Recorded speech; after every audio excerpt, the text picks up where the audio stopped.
Première activité consiste en une table ronde avec les Sœurs de la Perpétuelle Indulgence de Montréal, que j'ai conviées au pavillon Lionel Roux, en habit de travail, pour présenter leur mission et nous entretenir sur l'importance de la mémoire au sein des mouvements militants LGBTQIA2+. On a la chance d'avoir avec nous, dans l'ordre où elles sont assises, Sœur Kiss Haring, Sœur Mistra Labelle Fégor, oui, et Sœur Simone Veille-aux-Graines. Je vous lis la petite description qu'elles m'ont fournie d'elles-mêmes en prévision de la rencontre. Fondée à San Francisco en 1979, les Sœurs de la Perpétuelle Indulgence ont pour mission la promotion de la joie universelle, lutter contre la honte et la culpabilité stigmatisante, la paix et le dialogue entre communautés, la charité, l'information et la prévention du VIH et des IST, le droit et le devoir de mémoire, rien de moins. Le couvent de Montréal fait partie de quelques 80 couvents répartis à travers le monde. Plus personnellement, je dirais que parce qu'elles ont le mandat de promouvoir la joie universelle, la paix, le dialogue entre les communautés, je me disais que nous avions peut-être plus que jamais besoin de leur présence bienveillante à l'université, alors que nos étudiants et étudiantes traversent toutes sortes de difficultés en stress financier, endettement croissant, violence à caractère sexuel, sans compter la pandémie qui a bouleversé le parcours académique de beaucoup d'étudiants et étudiantes, qui est déjà à la base, je tiens à le dire, suffisamment anxiogène. Donc c'est pourquoi j'avais envie d'inaugurer, avec les Sœurs de la Perpétuelle Indulgence, ce cycle de rencontres sur la mémoire queer, et je dois vous avouer que je prends un malin plaisir à les inviter en habit de travail dans un pavillon qui porte le nom de Lionel Roux, qui, comme vous le savez, est un ancien abbé, plutôt conservateur, qui se retourne peut-être dans sa tombe un peu en ce moment. Donc, je propose de procéder en 3 temps. D'abord, on pourrait aborder l'histoire du mouvement, qui passe beaucoup par les États-Unis notamment, mais aussi la France. Et ensuite, qu'on discute bien entendu du couvent de Montréal dont vous êtes membre, pour terminer par des questions d'héritage. Mais avant de passer directement aux questions sur l'histoire du mouvement, j'aimerais peut-être que vous vous présentiez chacune en 1 ou 2 minutes, simplement dire c'est quoi votre si vous voulez répéter votre nom, puis c'est quoi le rôle que vous avez dans votre communauté. C'est tout le travail du noviciat. Un an pour apprendre son nom. C'est comme pour les thésards. C'est la première année, tu dois apprendre ton titre. Ton sujet de thèse, c'est la même chose avec nous. Donc moi je me présente, je m'appelle Sœur Kiss Haring, gardienne des arts, protectrice des roux et des poilus, dite la reine borgne d'Hochelaga, dite la fabuleuse, dite la beluga, dite l'estropié. Elle en rajoute un par an. Oui, à peu près. À moi? Ah bah alors, oui. Sœur Mistra la Belle Fégor, gardienne des enchanteurs, protectrice des pieux, de la tentation et des repentis, dite la mystique. Sœur Simone Veille-aux-Graines, gardienne des anges de la compassion et des fées sorcières, protectrice des pistils et des glands. Dites la Wonder Woman. Oui, c'est vrai, faut pas l'oublier celui-là. Oui, je l'ai vu sur le site web, elle est modeste, elle C'est ça, elle n'ose pas se le rajouter. Donc, on l'a dit tout à l'heure, je crois, mais le mouvement des Sœurs de la Perpétuelle Indulgence a été créé en 1979 à San Francisco, 10 ans après les émeutes de Stonewall, 1 an après l'assassinat du militant Hervé Milk, et elles avaient pour mission donc de lutter contre l'homophobie, de promouvoir la joie universelle, un peu comme je l'ai dit tout à l'heure. Est-ce que vous voulez nous en dire un petit peu plus sur les circonstances qui ont rendu En fait, on va faire déjà un exercice de mémoire. Tu as 3 générations de sœurs. Ma sœur Kiss va vous donner l'histoire que les sœurs racontent sur leur site, et qui est une partie de l'histoire. Puis comme je suis la vieille conne dans l'histoire, je vais vous raconter ce qui s'est passé avant, au milieu et entre-temps. Parce que il y a cette stratification déjà dans notre propre récit. Les sœurs sont une association de tradition orale, et donc, on a comme au centre de notre travail la transmission à chaque génération de sœurs, pas simplement de notre histoire, mais de l'histoire LGBT, à la fois des communautés qu'on est censé servir, et des communautés qu'on a traversées dans nos vies de garçons et de filles. Donc pour nous, c'est très important que cette stratification de la mémoire, c'est aussi un exercice de communauté. Une sœur seule qui forme d'autres sœurs, c'est une partie de la mémoire qui est enlevée parce que quand une novice ou un postulant rentre chez nous, il faut qu'il ait la mémoire de ma sœur ici, la mémoire de ma sœur là, et la mienne, et que de tout ça, il est ce que lui va vouloir transmettre. Ce qui va le toucher, ce que lui va vouloir transmettre. Alors, tout simplement, les sœurs, au départ, donc, qui sont issues des Radical Fairies, qui sont des personnes issues des mouvements LGBT, un peu balbutiements, on va dire, et qui vivent un peu en autonomie, en autarcie, dans des sanctuaires, majoritairement païens. Et nos 4 premières sœurs viennent de ces groupes-là et sont allées à San Francisco s'installer et elles souhaitaient retrouver un petit peu ce qu'elles connaissaient des sanctuaires païens, mais en ville. Et elles se sont beaucoup posé la question de savoir comment. Et jour de Pâques, 79, elles décident d'enfiler 4 costumes de bonnes sœurs qu'elles avaient dans des malles parce que elles avaient remonté la mélodie du bonheur, voilà, et qu'elles avaient été chercher des costumes de sœurs dans un vrai couvent. On leur avait donné, elles avaient juste oublié de dire qu'elles les rendraient jamais. Et que c'était la mélodie du bonheur jouée uniquement par des hommes. Voilà. Et donc elles sont parties descendre la rue Castro, donc qui est l'équivalent du village gay de Montréal, à San Francisco. Et elles ont descendu donc en costume de bonne sœur la rue, avec des mitraillettes rose fluo. Et à l'époque, c'était très masculin, très viril, l'homosexualité. C'était l'époque des clones, de Tom of Finland, pour ceux qui connaissent, donc cuir... pantalon de cuir, Magnum. C'est ça, à l'époque Magnum. Tout le monde se Grosse souvient, mousse, c'est les mêmes. c'est ça, grosse moustache, débardeur blanc, boots en cuir et pantalon en cuir noir, voilà. Et donc elles sont allées un peu titiller cette virilité, ce côté très hyper masculin, et c'était vraiment une blague de base. Sauf que les retours ont été vraiment inattendus, il y a des personnes qui sont allées demander des bénédictions, il y avait des familles hétéros avec enfants qui venaient faire bénir des enfants, des couples gays qui venaient demander une bénédiction pour leur couple, ou de se faire marier sur place. Et au fur et à mesure du temps, elles se sont rendues compte qu'il y avait un petit peu un manque auprès de la communauté, vu que la religion catholique et les religions au sens global avaient laissé une place vacante au sein de nos communautés. Et au fur et à mesure de ça, elles ont monté le groupe des Sœurs de la Perpétuelle Indulgence. Aussi, dans l'histoire, on nous pose souvent la question du make-up, et dans cette histoire-là, le make-up a aussi son histoire, c'est qu'une des fondatrices était une travailleuse du sexe, et ne voulait pas se faire reconnaître par ses clients, et a donc décidé de se peinturer la face en blanc. Et puis ensuite, au fur et à mesure, c'est devenu autre chose qu'une face en blanc. Voilà, c'est devenu ça, voilà. Ça. Non, ça non, c'est autre chose. C'est autre chose qui fait aussi partie de l'histoire de ce qu'on appelle entre nous. En fait, nous on est maquillés par choix, mais que des fois on n'a pas le temps, on se maquille pas. Du coup, on se retrouve sans make-up. C'est ce qu'on appelle entre nous une mish face, qui vient du nom d'une des fondatrices, qui s'appelle Sœur Missionary Position, et qui est d'ailleurs pour certains notre grand-mère.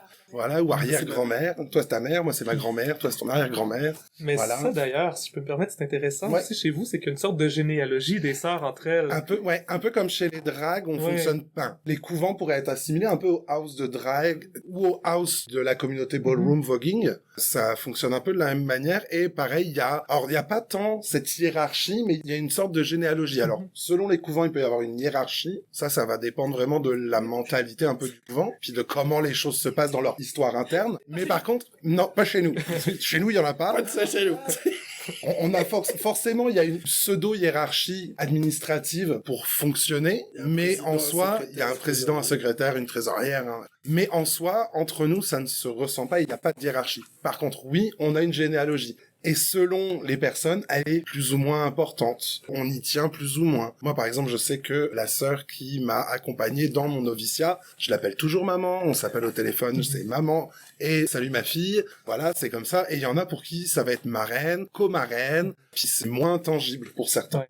Voilà. Mais d'ailleurs, ce qu'on appelle la queer chosen family, c'est un concept qui est assez fréquent dans les cultures LGBTQ+, c'est-à-dire souvent les personnes ont été rejetées par leur famille à la base, puis se recréent une famille à l'intérieur de la communauté gay. Cette pratique-là se perpétue même s'il n'y a pas de rejet dans la famille nucléaire à l'origine. Mais ce qui est intéressant, c'est ça dans votre cas, je trouve, c'est que vous greffez une dimension généalogique à ça. Par exemple, ta sœur Simone va avoir une mère, dont j'oublie le nom, tu me l'avais déjà dit, mais... J'ai 2 mamans. Ah oui, ok. J'ai sœur Émile du Scissorwood, Nelson, puis sœur Annaline Children. Ouais, qui elles-mêmes ont des mères aussi, alors ça fait comme une sorte d'arbre généalogique. Chez nous, on appelle ça arbre gynécologique. Non, C'est bien. Pour comprendre l'idée, c'est que entrer chez les sœurs, c'est d'abord rentrer comme postulant, c'est-à-dire suivre les sœurs en civil.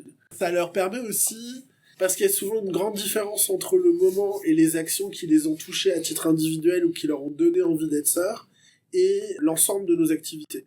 Donc ça leur permet de voir si, au-delà du moment qui les a touchés ou qui leur a donné envie de devenir sœurs, comme les sœurs, encore un terme parodique, mais les sœurs françaises utilisent le terme de l'appel en 2 mots directement dans la gueule, tu reçois l'appel. Et donc tu suis les sœurs comme postulants en général pendant 3, 4, 5, 6 mois, ça dépend des personnes et de leur disponibilité.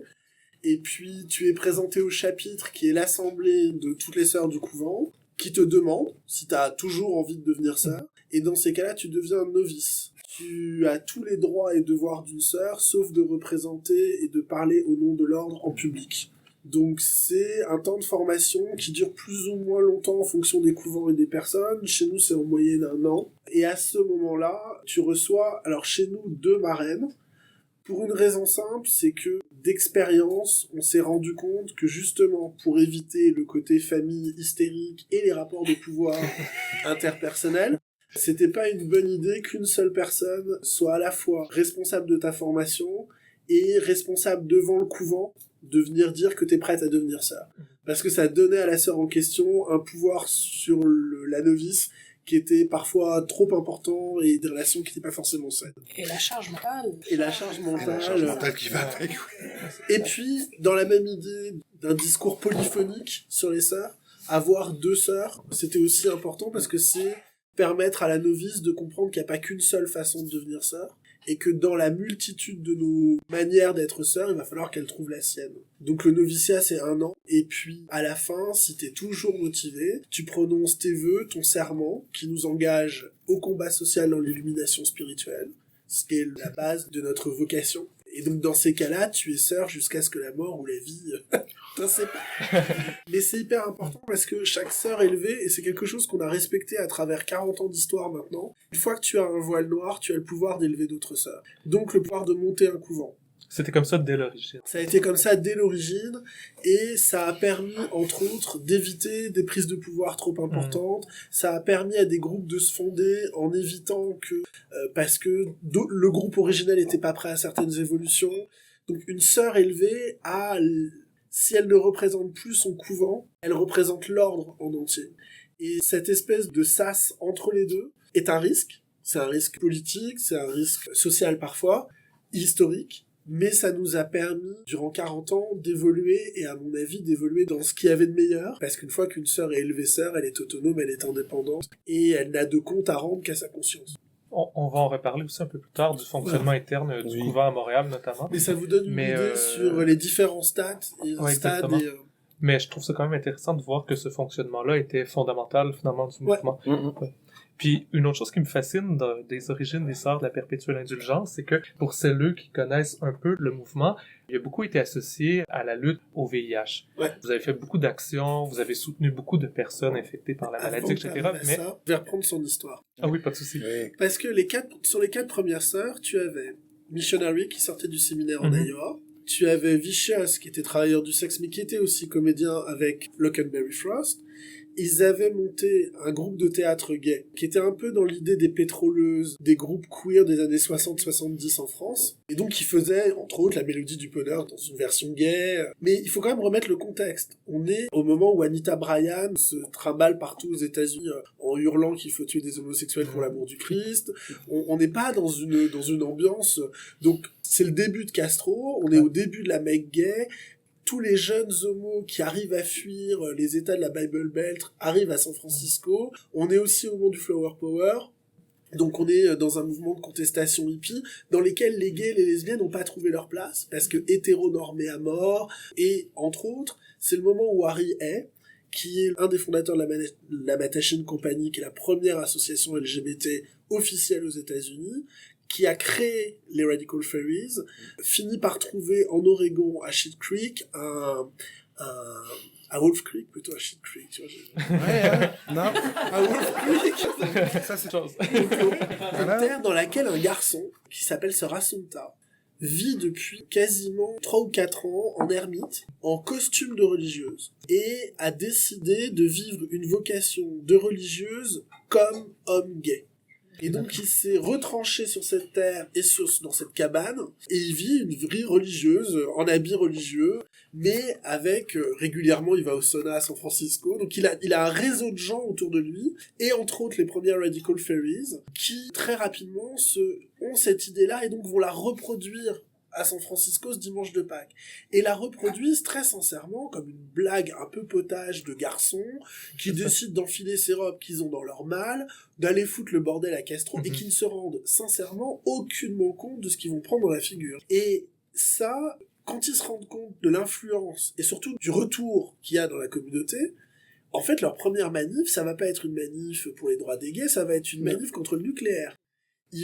On est toujours dans cet esprit hippie, ce sont des hippies gays, hein, globalement, ouais. La barbe, les sandales, et donc ils vont à une manif anti-nucléaire, après ils commencent à ramasser des fonds pour les réfugiés gays cubains, que tout le monde a totalement abandonné.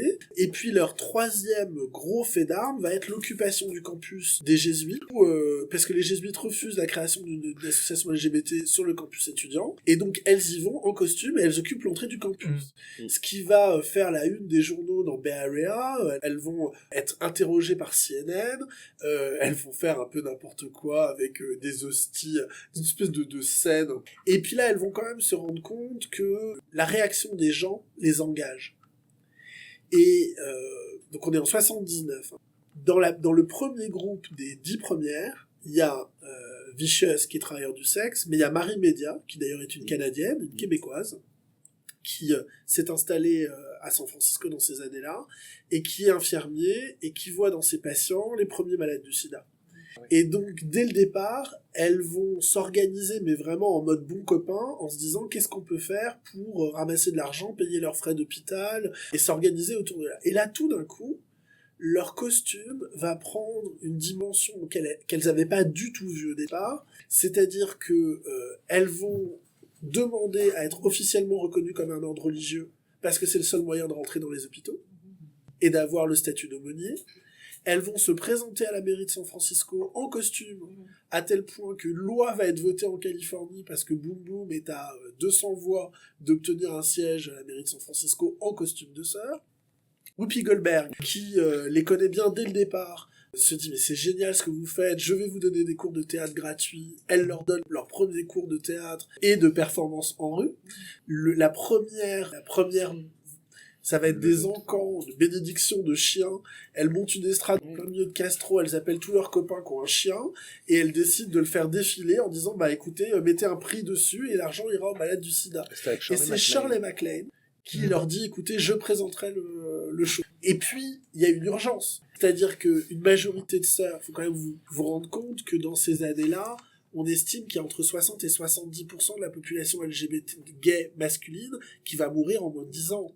Donc les sœurs meurent elles-mêmes à grand flot, entre autres Révérende Moser et quelques autres, ce qui va d'ailleurs créer d'énormes tensions dans le couvent, mais elles vont tenir la route, entre autres portées par leurs copines lesbiennes, et femmes hétéros qu'on a totalement éradiquées de l'histoire de la lutte contre le sida, et que nous on replace en permanence dans la question parce qu'on se souvient que, entre autres, ce sont les réseaux de femmes médecins qui ont mis en place toute l'architecture de la lutte contre le sida avant de se faire gentiment évacuer quand le pognon a commencé à arriver et qu'il y avait des salaires à se faire. Et tout simplement pour des raisons simples, hein, c'est que les garçons n'allaient pas voir les hommes qui les jugeaient, estimaient que de toute façon, c'était la grande phrase de l'époque, hein, on mourait par là où on avait péché. Et les femmes médecins ont eu cette réaction immédiate de, écoutez, on va pas commencer à discuter morale, qu'est-ce qu'on peut faire pour mettre en place une structure pour les familles, parce que vous perdiez tout.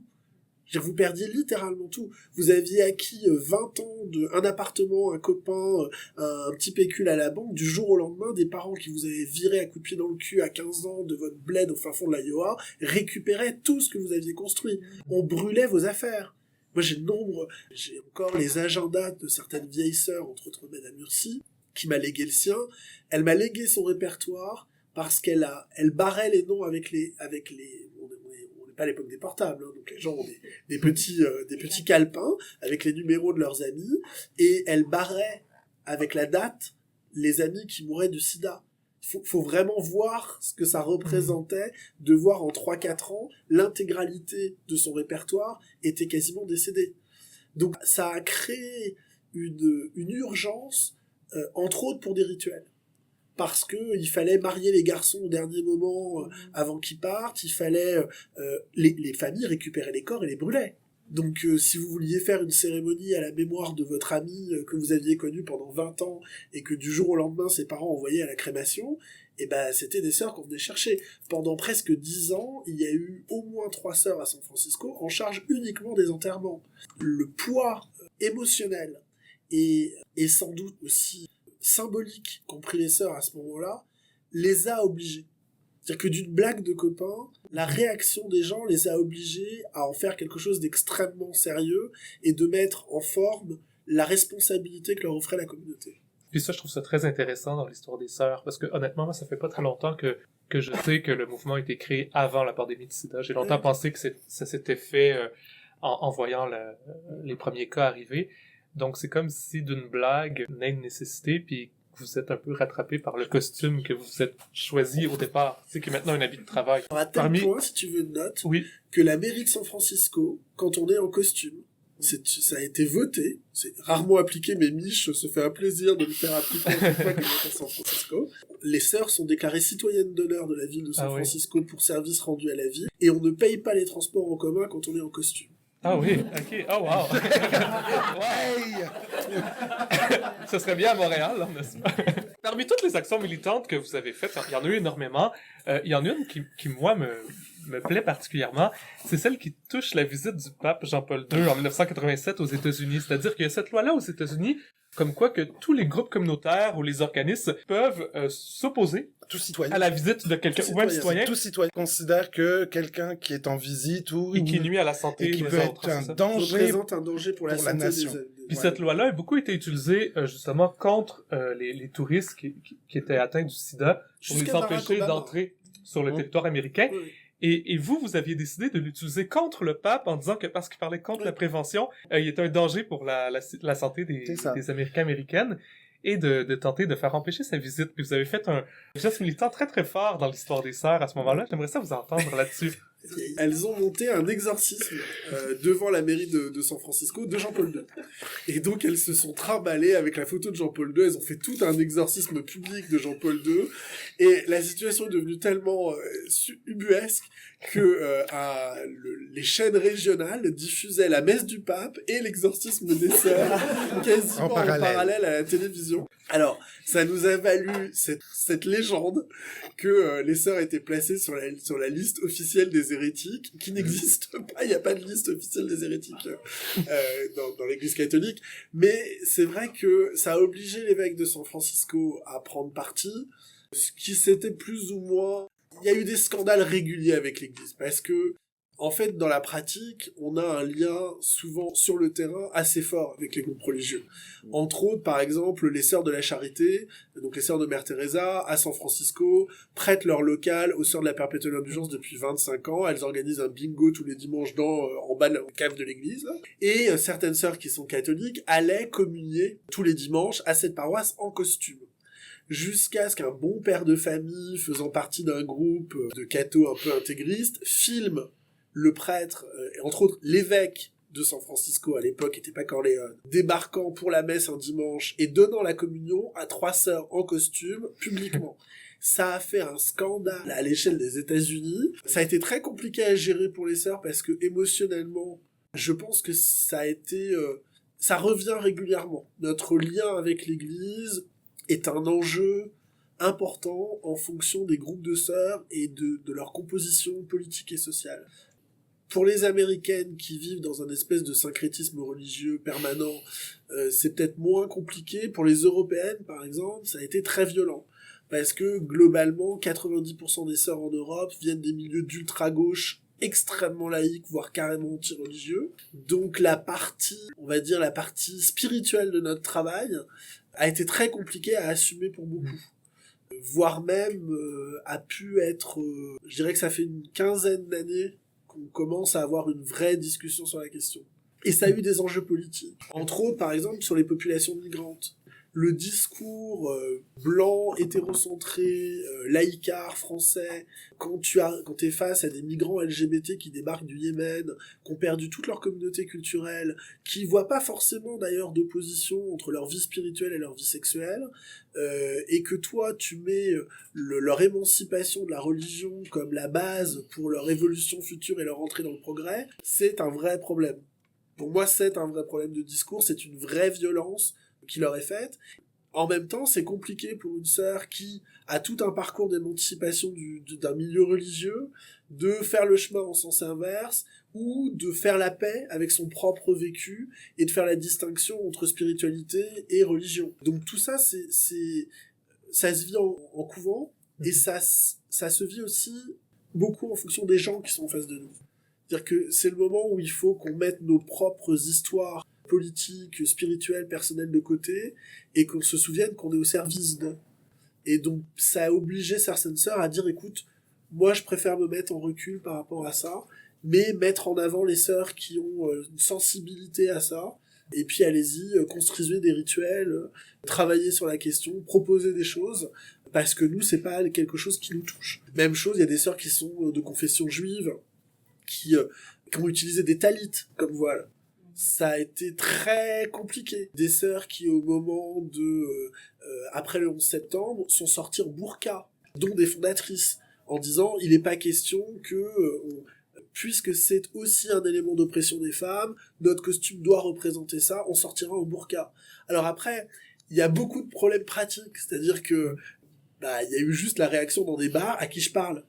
C'était très compliqué d'interagir avec les garçons dans les bars avec une burqa. Donc tout ça, après, nous, il y a nos traditions, il y a ce que la réalité du moment nous demande en termes d'évolution, et puis c'est un dialogue entre ce qu'on veut dire et ce que ceux qui sont en face ont besoin d'entendre. Et ça, on doit trouver un juste équilibre là-dedans. Puis maintenant, bon, si on se rapproche un peu plus peut-être du couvent de Montréal, je sens dans votre réponse, Sœur Mistra, qu'on y approche, donc on va faire la transition. C'est ça, c'est que les sœurs ont essaimé à peu près partout à travers le monde. Il y a eu plusieurs couvents qui ont été fondés dans de nombreux pays. Je pense qu'en France, le couvent a été créé en 1991, notamment par, j'ai noté son nom, je l'aimais beaucoup, Sœur Rita du Calvaire de Marie-Madeleine, car elle a aussi beaucoup souffert. Et la fondation du couvent à Montréal, elle s'est faite en 2016. Puis elle a un caractère historique, notamment parce que c'est la première fois qu'un couvent est fondé à la fois par un homme et une femme, et aussi par des personnes racisées. Donc j'aimerais peut-être vous entendre un petit peu plus sur la création de votre chapitre montréalais. Mais le couvent de Montréal, il a une histoire un peu particulière, parce que oui, l'élévation officielle, la création officielle du couvent est de 2016, août 2016, au moment où il y avait le FSM, Forum Social Mondial, qui historiquement lui-même avait pour la première fois un panel et toute une semaine de comité LGBT. Donc c'était la première fois, et du coup les sœurs ont élevé le couvent dans ce contexte-là. Mais l'histoire du couvent de Montréal, elle commence quelques années avant, notamment avec l'élévation de Sœur Tapette. Missionary Position, donc qui était une des fondatrices, était venue présenter un film dans lequel qui parle beaucoup de son parcours et d'elle et des sœurs en général, qui s'appelle Joe Ballas. Voilà. Très bon film. Très bon film. Et elle est venue le présenter, et à un moment donné, dans la soirée, elle s'est dit, mais il n'y a pas de sœur à Montréal, hein. Parce qu'elle a pris le premier torchon qui venait, elle l'a acheté sur quelqu'un, elle a dit, ben voilà, c'est toi. Voilà. Et c'était Sœur Tapette. Sœur Simone, je crois que des trois, vous êtes la dernière à avoir fait votre noviciat. Donc, j'avais envie de vous demander, qu'est-ce qui peut nous amener chez les sœurs? Qu'est-ce qui fait en sorte que, soudainement, on ressent le besoin de se joindre aux sœurs de la perpétuelle indulgence? J'ai reçu le coup de pelle. Parler de ma vie privée, j'ai rencontré ma grand-mère au mariage des parrains de mon enfant. Et quand je l'ai vue œuvrer, je me suis mise à pleurer, j'ai dit, c'est ça que je veux faire. En fait, j'essayais de trouver le lien entre tous mes engagements militants, bénévoles. J'ai fait partie de beaucoup d'associations, et j'étais jamais satisfaite parce qu'il y avait toujours du sexisme, de l'homophobie, du racisme qui pointait. Je ne nommerai pas les associations. Avec elles, c'est ça, c'est la mémoire plurielle, on sait, c'est la convergence des luttes, c'est l'accueil, la joie, on pleure beaucoup. Mais c'est le trottoir qui fait notre travail. On est des filles de trottoir. Et sur le trottoir, t'as tout le monde. C'est ça. On a beau le dire, mais littéralement, c'est pour ça qu'on est élevé dehors sur, ça c'est une tradition française, mais nous on est élevé en public dehors et sur le trottoir. Parce que tu parlais des missions, mais oui, il y a ça c'est un gros fait, par exemple, le pape, c'est un énorme fait, mais dans les plus petites choses qu'on fait, c'est vrai qu'on est beaucoup dans la rue, dans les bars, sur le trottoir, et on va aller discuter avec les itinérants, bon, j'aime pas l'expression, mais c'est la seule qui me vient, les enfants perdus, ceux qui sont jetés à la rue. Oui. Garance du fouet joyeux, gardienne des enfants du paradis. Bon. Mais avec les gars, les filles dans les bars, avec nos consoeurs drag queen, avec nos confrères drag king aussi, des fois, les travailleurs et les travailleuses du sexe. Donc voilà, on est vraiment comme ouvert à tous et à toutes, mais on est majoritairement quand même sur le trottoir. Nos actions premières, c'est ça. Autant qu'on est de tradition orale et que c'est important, autant le travail de trottoir, c'est notre premier travail. Est-ce que vous avez aussi des saints, des saintes, des Oui, anges, oui. un pape? Ah pas à dans Montréal. l'ordre, oui, on en a 3 même, je crois. 3 papes? Mais en fait, Mais pas à le Montréal. personnage le personnage des sœurs est pas un absolu. Il y a eu dès le départ des gardes-cuisses, puis ensuite des personnages de clowns, des personnages de druides, des sœurs filles qui nous ont dit bah écoutez, pour une femme se traveloter en femme, ça fait pas vraiment de sens. Alors que d'autres nous ont dit bah pour nous c'est une manière de retrouver la mémoire de toutes ces femmes qui ont été forcées à la vie religieuse et donc de transfigurer ça dans un autre. On a certaines de nos sœurs, Salem se promène avec une étole de sacerdotale. Donc ça dépend vraiment de chacune. C'est vrai que ce qui est resté de l'iconographie, c'est les sœurs de la perpétuelle indulgence. Après, être sœur, pour nous, c'est un moyen.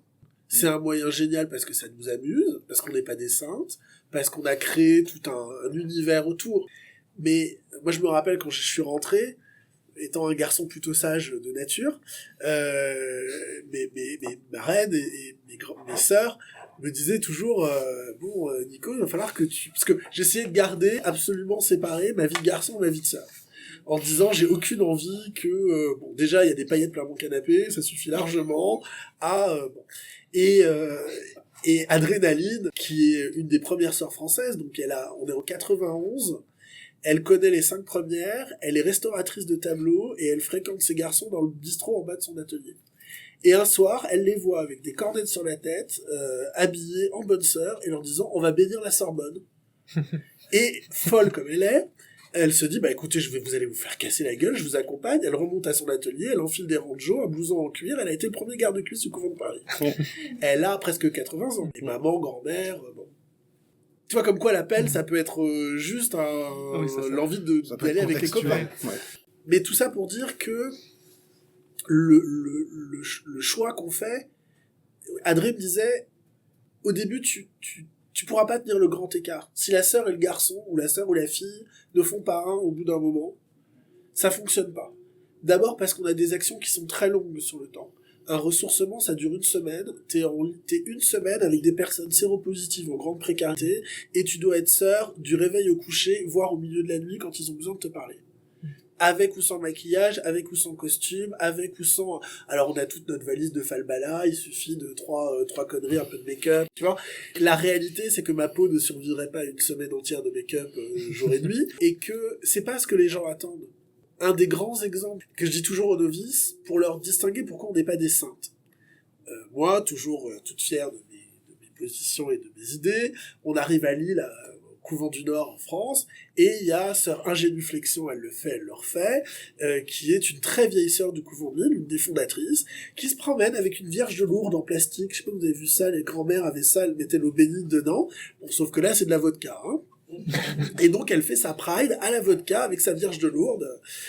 Et moi je suis hyper choqué parce qu'à la fin de la Pride elle est à moitié bourrée, enfin quand même c'est pas bien.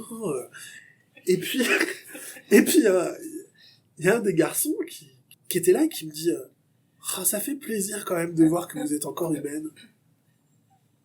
Puis là je la vois, je change un peu mon regard, je la vois faire et je me rends compte qu'elle dit à tous les garçons de sa génération qui l'ont connue avec ou sans cornette, parce qu'elle fait partie de cette communauté, que oui, c'est pas forcément un moment extraordinaire de sa vie, que oui, elle a besoin de son 2000 litres de vodka, mais qu'elle est là, pour eux, en costume, et que même bourrée, elle fait honneur à ses vœux. Et ça, c'est une grande leçon d'humilité pour toutes les sœurs. C'est-à-dire que C'est pas la même chose d'être une sœur fringante à 20 ans, toute jolie, dans sa petite mini-jupe avec ses talons, avec aucun problème de sexualité parce que tu peux baiser qui tu veux en dehors, qu'à 40 ans. Non mais c'est vrai, mais il faut le dire, ce genre de... Ça paraît extrêmement pratique, mais ça pose des problèmes pratiques de prise de pouvoir. Ça pose des problèmes pratiques d'agression sexuelle. Parce que quand t'es en costume et que t'as un petit gamin de 16 ans, ou de 17 ans, ou de 20 ans, tellement mignon, tellement doux, puis qu'il est en train de raconter sa vie, et puis qu'il te pleure sur l'épaule, et puis que finalement il a besoin d'une présence rassurante. Quand t'es un gay de 50 ans qui a pas touché un garçon depuis 4 ou 5 ans, tu gères ça comment? Si t'as pas pu en parler avec ton groupe de sœurs, si t'as pas pu, dès le départ, assumer que ce qui n'est pas une règle doit malgré tout être une éthique. Donc tout ça, c'est quelque chose qui fait partie de la vie des couvents et doit être adressé. Et doit être adressé en continu. Parce que, je te dis, c'est pas la même chose d'être une sœur à 20 ans que de l'être à 60 ou à 70. Qu'est-ce qu'on fait de nos sœurs âgées en action? Si toutes nos actions, c'est de 10h30 à 3h du matin, bah ça va être compliqué pour les plus de 60 ans. Si toutes nos actions sont pas accessibles à des mères avec enfants, parce que c'est forcément dans des... bah ça va être problématique. Mais en même temps, si on est dans un bordel et qu'on y est en sœurs, il y a plus ni garçons ni filles. Donc on a imposé à Paris, par exemple, que nos sœurs filles puissent rentrer dans les backrooms, dans les saunas, en sœurs. Parce que pour nous, c'était extrêmement important. Et on a eu une réaction hallucinante.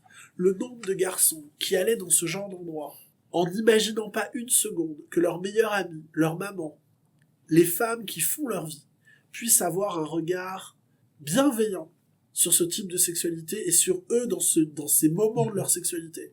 J'ai vu des garçons, mais pleurer sur les seins d'Adré, sur les seins de Salem, en se rendant compte que c'était des vraies filles, parce que là aussi, oui, forcément, comme tout le monde pense qu'on est que des garçons, j'ai vu des sœurs obligées de descendre en Wonderbra dans les backrooms en disant, bon, vous allez arrêter de me tripoter pour vérifier si c'est des vrais, hein, donc c'est vrai. Je vous le dis tout de suite. Mais la réaction était hyper forte, parce que c'est des endroits où les femmes ne vont jamais. Et où des garçons n'ont pas l'habitude de voir un regard féminin sur ce type de sexualité. Donc avoir un regard bienveillant, pour certains, ça a été un moment de pardon, de reconnaissance de ce qu'ils sont, et incroyable.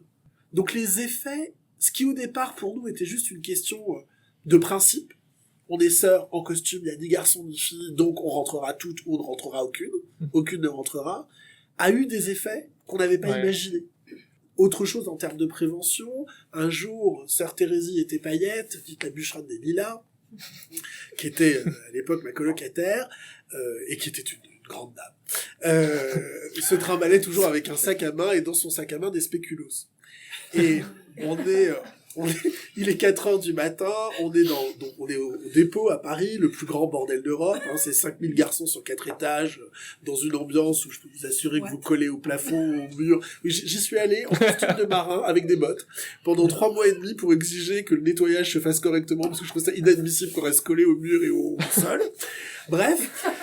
Ça aussi, parfois, c'est juste sanitaire, nos demandes. Et donc, on est là, il est juste 2h du matin, on a eu notre lot de garçons bourrés, machin, dont un qui m'avait carrément vomi sur les talons, et là, le type, Thérèse propose un préservatif comme on donne la communion à un garçon, et le mec pète un plomb. Ouais, je veux pas de votre mère, de toute façon je suis déjà contaminé, j'en ai rien à foutre. Bourré, lui hurle à la figure. Donc là, moment de blanc dans la backroom, tout le monde sort un peu la tête dans son truc, une sœur en train de se faire allumer, et là Thérèse, ni une ni deux, ouvre son sac à main et lui dit...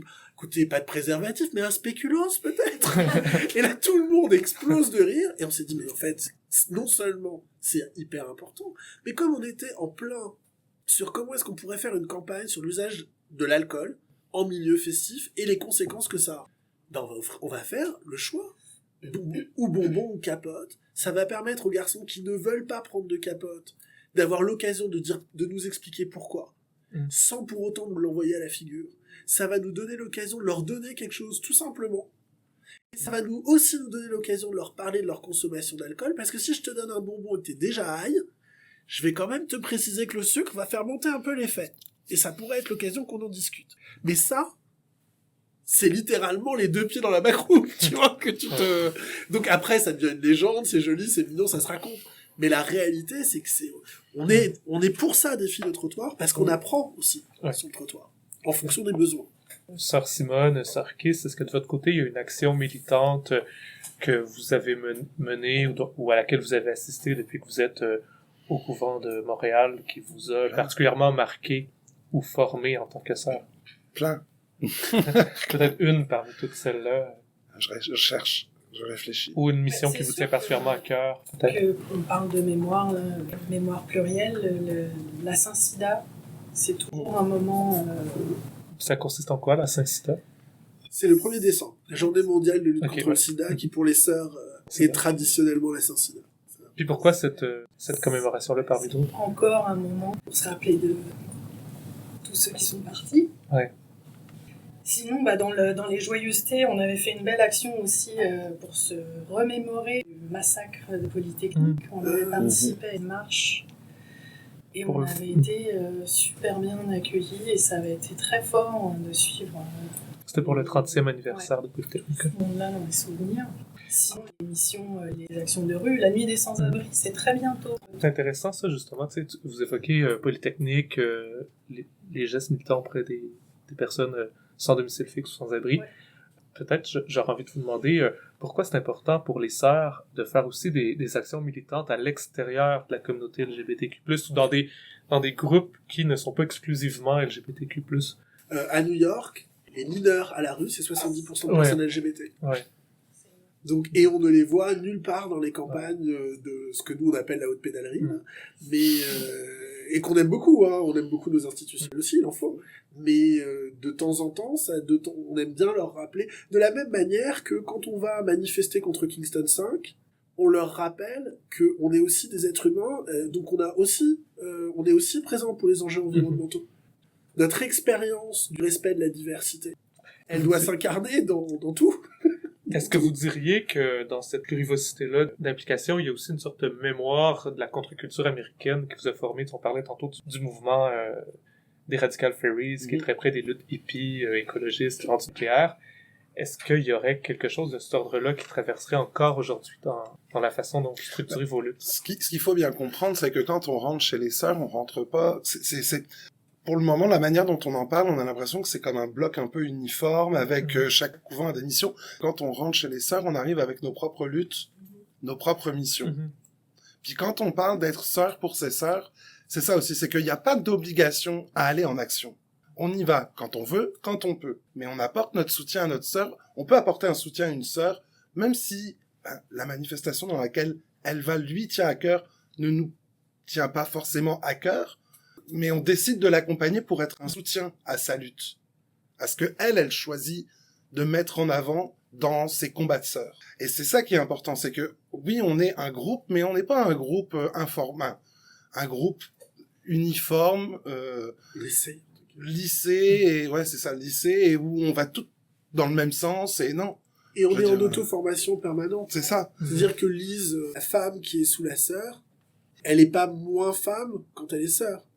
Donc, quand elle est en chapitre et que il y a une petite saillie sexiste, une réflexion à 2 balles, elle nous apprend en garçon à avoir cette sensibilité-là.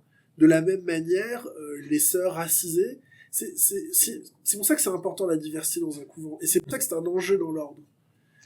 Et que Montréal, là-dessus, est particulièrement remonté. C'est que, comme un Coco Smith. Parce que là, on fait l'apologie des sœurs, hein, mais très sincèrement, il y a plein de problèmes. C'est 90% de gays blancs, CSP+, il y a pose de tout un tas de questions. Donc, on est sans doute un des couvents les plus mixtes au monde. Ouais, un des plus... Jusqu'à il y a pas si longtemps que ça, on était 2 sœurs racisées en 40 ans d'histoire des sœurs, ce qui pose quand même 2-3 questions, hein. Même si je veux bien que les personnes racisées aient d'autres priorités que d'aller distribuer des capotes à des mecs blancs qui peuvent se payer une bière à $5, mais, tu vois, ça pose d'autres questions. Bref, il y a tout un tas de problématiques qui sont encore bien présentes. En quoi est-ce que, il y a plein de moments où aller servir la soupe, justement, à la haute pédalerie, parce que, on est devenu iconique, donc on nous sort à la Gay Pride, tu vois, on nous promène régulièrement dans 2-3 trucs. Ouais, enfin en même temps, pour l'instant, à Montréal, on n'a toujours pas réussi à aller tricoter dans les lieux de drague au bord des rails du Canadian Pacific. Ce qui pour moi est quand même un peu plus notre place. Mais tu vois, tu parlais des actions un peu qui, moi, m'avaient marqué. Je vais peut-être pas te parler d'une action qui m'a marqué, bien qu'il y en ait beaucoup, notamment dans les premières auxquelles j'ai participé ou même que j'ai montées. Mais tu vois, on parle de être autant, voilà. Et moi, je me disais toujours, ça va être le fun d'aller dans les cocktails, d'aller côtoyer. Et honnêtement, j'en ai fait 2-3. Et clairement, je me sens tellement pas à ma place, et je suis bien sur le trottoir, à discuter avec des jeunes, aller dans des associations genre Jeunesse Lambda, discuter avec des jeunes... Toutes les deux ici, pas Toutes les C'est ça, et tous les ans. c'est ça, tous les ans, on dit non, toi, tu vas aller au cocktail ce soir, ou cette semaine, ou dans le mois. Et en fait, oui, non, c'est sympa 5 minutes, mais en fait, c'est ça. Des fois, on nous sort un petit peu quand même une jolie statue qu'on nous met là. C'est parce que c'est nos ouailles qui nous donnent notre place. Oui.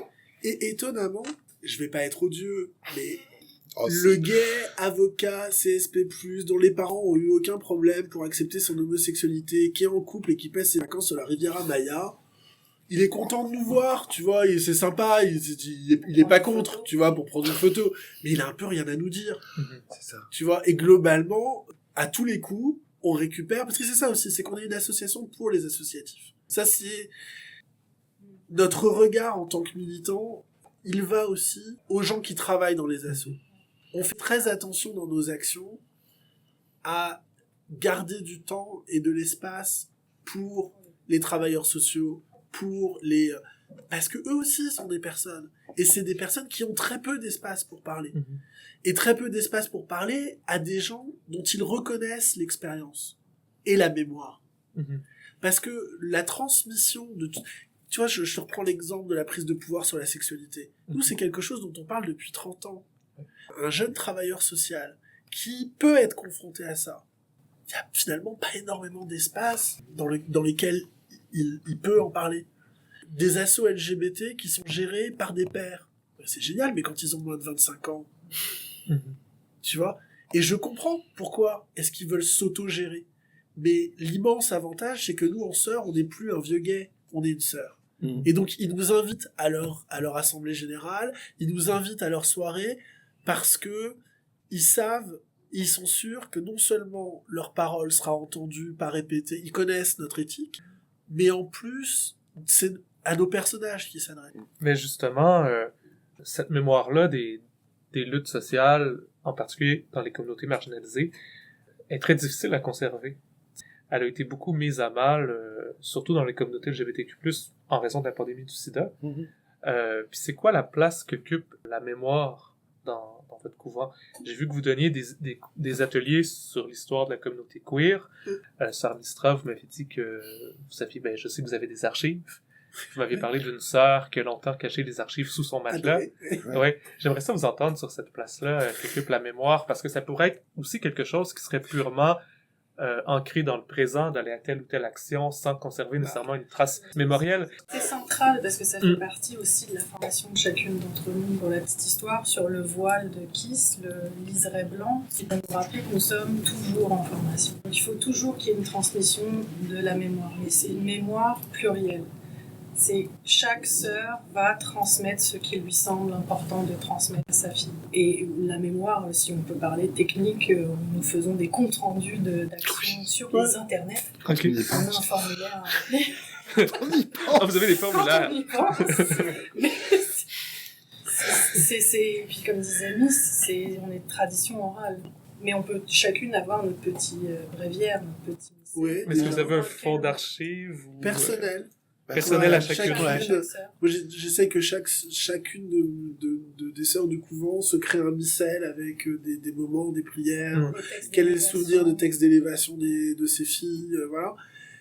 Mais, comment dire ça? Mais il y a une part aussi de transmission matérielle de la mémoire. C'est-à-dire que, par exemple, si je me souviens bien, reprends-moi si je dis une bêtise, mais quand j'ai été élevé sœur, dans les cadeaux que j'ai reçus, dans les élévations, dans mon élévation, j'ai reçu un des premiers macarons des sœurs de France, enfin des sœurs de Paris ou de France?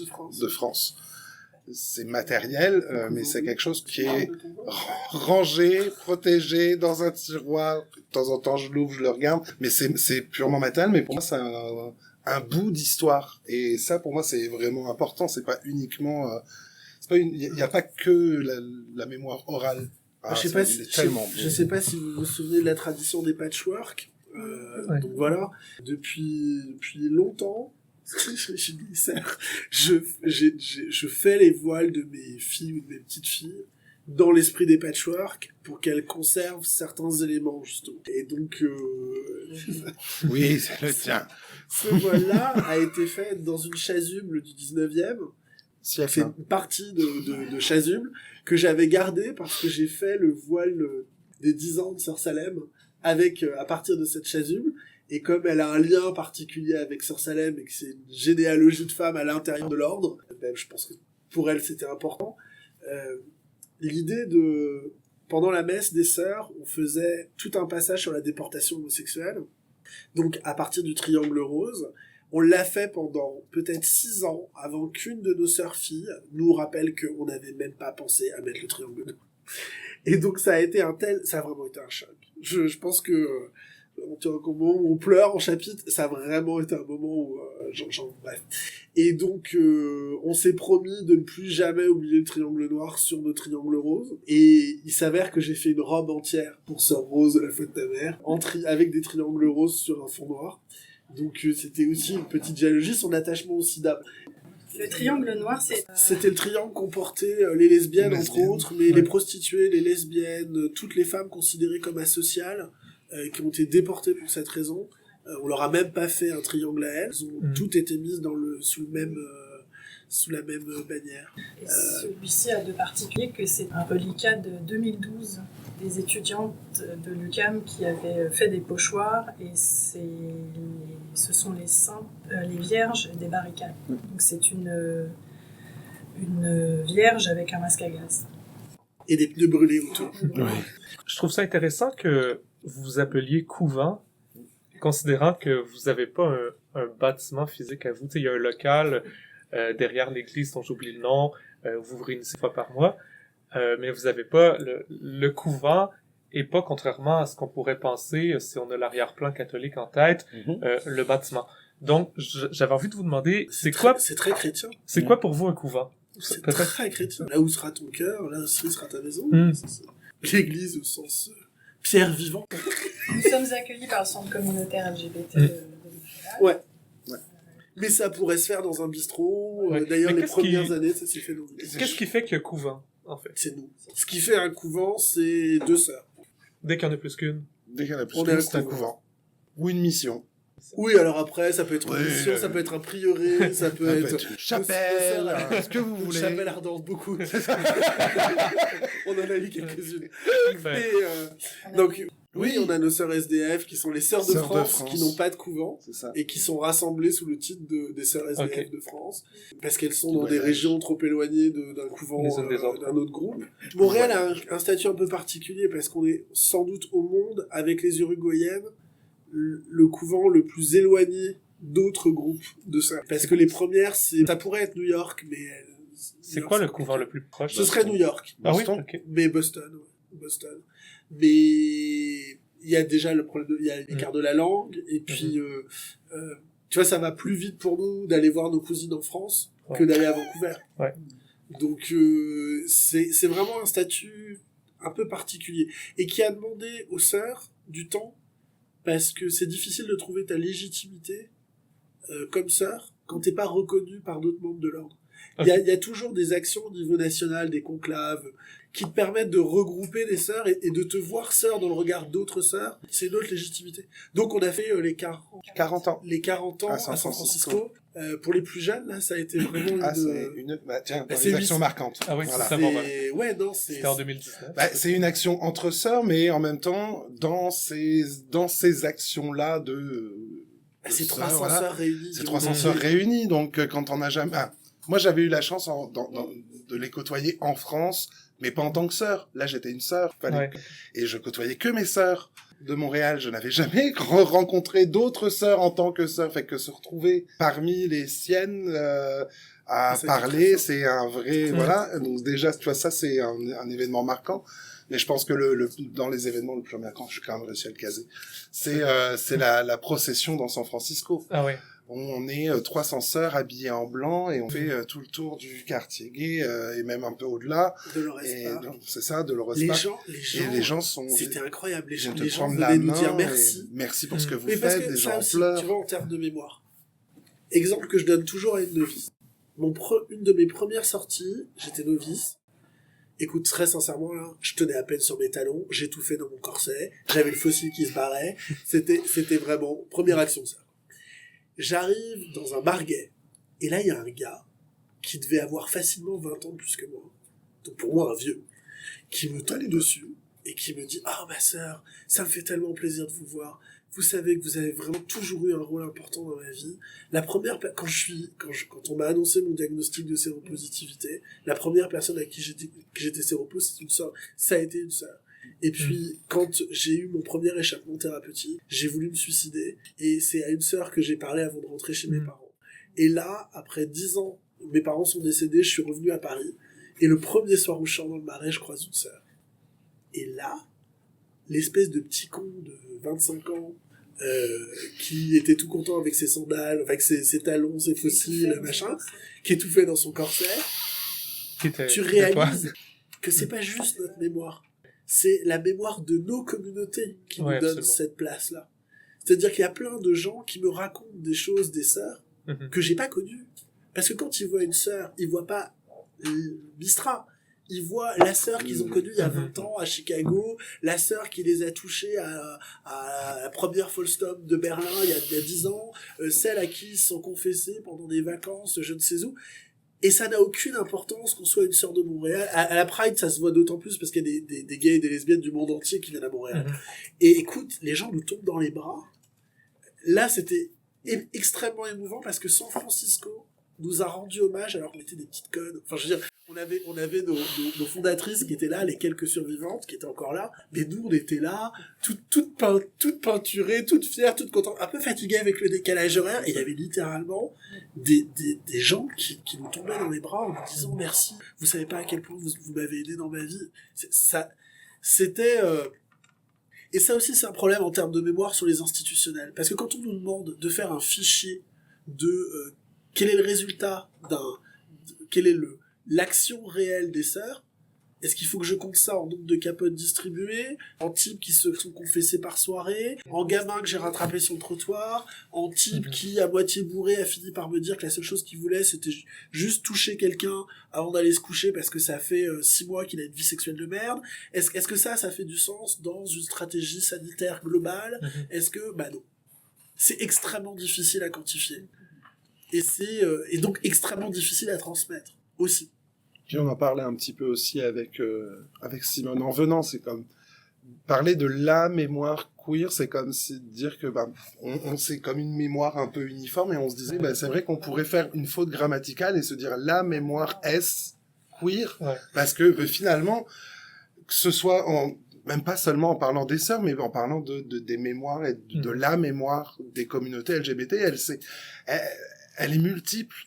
Oui, il y a des référents communs, mais il y a les histoires individuelles, il y a les histoires des communautés dans les communautés, fait qu'elle est extrêmement complexe, elle est extrêmement vive, elle se construit d'événements du quotidien, mais aussi il y a des petites histoires qui vont faire des grandes choses, et elle est vraiment complexe, et elle est puis, il y a hyper aussi des choses dont on intéressante. n'a pas forcément envie de se souvenir. Ça, c'est sans doute plus juste de dire les mémoires queer, en fait. Moi, je dirais même peut-être la mémoire avec un S. Ah oui. Tu vois, parce que, oui, c'est une faute grammaticale, mais parce que, c'est une mémoire commune avec plein de mémoires en dedans. Mémoire Ok. plurielle. C'est ça, les mémoires, la mémoire On parlait de plurielle. lesbiennes, là, ce soir. C'est Non, vrai, on peut mais- venir. C'est pas fini. Puis, j'avais dans ma banque de questions une question justement sur la place des femmes à l'intérieur du mouvement. C'était peut-être l'occasion de parler de la place des lesbiennes. Je sais pas quelle est la proportion de lesbiennes dans l'ordre, Proportion de très femmes. peu, mais je sais que nous, on pas assez. De femmes, en général. De lesbiennes, comment Mais nous, on est un peu particulier. on est un courant particulier. Une fois, transmettre cette mémoire-là, transmettre des informations, les faire sortir un peu de la communauté, faire le lien encore entre les communautés. Et quand tu as un enfant, plus important, parce que tu essayes de le faire grandir là-dedans, qu'il trouve sa place, et surtout pour qu'il laisse la place aux autres. Puis, est-ce qu'à un moment, il y a eu une résistance à faire entrer les femmes dans le Non. mouvement? Non, la première ça s'est année, fait, Mysteria est rentrée ok. en 81 ou 82. Donc c'était une femme hétéro. Et d'ailleurs, la définition qu'elle s'était donnée au départ, c'était a gay mail order. Ok. Ça a duré à peine un an. Après, il y a d'autres problématiques politiques. C'est-à-dire qu'il n'y a pas juste la misogynie des gays, l'auto-invisibilisation des lesbiennes qui rentre en ligne de compte. C'est que le milieu en lui-même, c'est-à-dire l'espace dans lequel on évolue en tant que sœur, est essentiellement l'espace du désir masculin. Parce qu'il y a une colonisation de l'espace physique LGBT comme espace du désir masculin qui fait que c'est très compliqué pour les lesbiennes d'y avoir leur place. C'est compliqué même dans un groupe, même si elles étaient majoritaires, le nombre d'actions qu'elles pourraient faire. Alors elles se retrouvent souvent ou en lien avec la communauté féministe, à travailler sur des enjeux de santé des femmes.